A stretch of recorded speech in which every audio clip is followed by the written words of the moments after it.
Olha, quem acompanha o fundo CPOF 11 provavelmente notou a mudança recente nos dividendos. Por isso, nessa análise, a gente vai mergulhar fundo no relatório de março de 2025 para entender qual é a estratégia por trás desses números e, claro, o que se pode esperar daqui para frente. Então, para a gente ter a visão completa do que está acontecendo, o nosso roteiro vai ser o seguinte. Primeiro, os números-chave de março. Depois, a gente entra no detalhe do resultado mensal. Na sequência, vamos dar uma olhada no portfólio de imóveis, conferir como está a situação dos contratos e, no final, a gente amarra tudo e chega a uma conclusão. Bom, vamos começar com o que todo mundo quer saber, né? Aquilo que mexe direto com o bolso de quem investe. O dividendo que foi pago e o quanto isso representa de retorno. E o número de março foi esse aí, 60 centavos por cota. Um valor que, logo de cara, já chama a atenção por ser bem diferente do que vinha sendo pago. E aqui a gente entende o porquê da surpresa toda. Dá uma olhada nesse gráfico. O fundo vinha pagando 85 centavos tanto em janeiro quanto em fevereiro e, de repente, cai para 60. A pergunta que fica é, o que aconteceu, né? E antes da gente ver o yield do fundo, vale a pena só relembrar rapidinho o que é esse tal de dividend yield.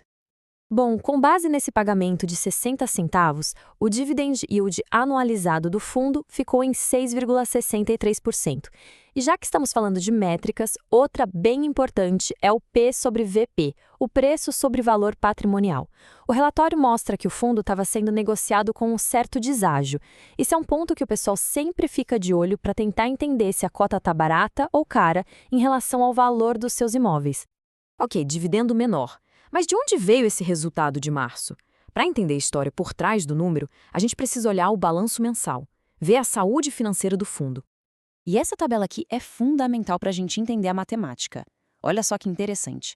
Em março, o resultado por cota foi de 59 centavos e o fundo distribuiu 60, ou seja, distribuiu praticamente tudo o que gerou.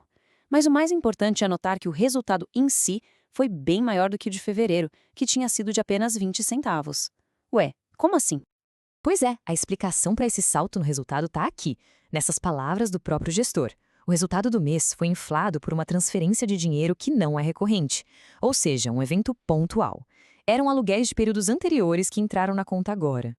E agora a gente chega num ponto que, olha, é talvez o mais crucial para entender a situação do CPOF 11 hoje. A gente tem duas histórias bem diferentes quando olha para a vacância. De um lado, a vacância física, que parece ótima. Do outro, a financeira, que já acende um alerta. É exatamente isso. Embora só 3% da área total do fundo esteja desocupada, a vacância financeira, que é o que de fato deixa de entrar no caixa, está em 24%. E por que essa diferença tão grande? A resposta está principalmente nos novos e grandes inquilinos do Faria Lima Plaza. Eles ainda estão em período de carência, ou seja, ocupam o espaço, mas o fundo ainda não está recebendo o aluguel cheio deles. E essa história toda de vacância e carência tem tudo a ver com a grande movimentação que o fundo fez recentemente. Para entender isso, a gente precisa olhar pro portfólio, ver como ele foi transformado. Essa linha do tempo aqui conta a história toda. A gente vê uma estratégia muito clara da gestão. O fundo começou pequeno, aí vendeu alguns ativos que não eram o foco principal para levantar capital e foi reinvestindo até a grande jogada, a compra de 40% de um ativo troféu, que é o Faria Lima Plaza, lá no comecinho de 2025. E o resultado dessa estratégia é esse aqui. Hoje, a receita do portfólio é super concentrada. O Faria Lima Plaza sozinho já responde por mais de 60% de tudo que o fundo arrecada. É uma aposta grande. E essa concentração no imóvel, claro, se reflete nos inquilinos. A gente vê nomes de peso, empresas de altíssima qualidade como Shopee, Beat e Uber, que são a base, a âncora da receita de aluguel do fundo hoje. Tudo bem, o portfólio agora é super focado num ativo excelente com inquilinos de primeira linha. Mas a pergunta que fica é, e a estabilidade disso tudo? Esses contratos são seguros? A receita futura está garantida? Olha que dado importante. Quase metade da receita, 41% para ser exato, vem de contratos que ainda têm mais de 5 anos pela frente. Isso dá uma previsibilidade, uma visão de longo prazo muito boa para o fundo. E não é só isso. Praticamente todos os contratos são corrigidos pela inflação, a maioria pelo IPCA, o que protege a receita do fundo. E quanto à saúde financeira, Bom, o relatório mostra que o fundo tem sim um endividamento, uma alavancagem que foi usada justamente para financiar essa compra gigante do Faria Lima Plaza. O nível de endividamento está dentro do que é considerado ok para essa estratégia, mas com certeza é um ponto que precisa ser acompanhado de perto nos próximos meses. Ok, a gente viu bastante coisa. Agora é hora de juntar todas as peças desse quebra-cabeça. Qual é o saldo final do CPOF11 nesse momento? Vamos colocar os prós e os contras na balança. Aqui a gente tem o resumo da ópera. Do lado positivo, um portfólio que subiu de nível, com ativo espetacular, inquilinos de primeira e uma vacância física baixíssima.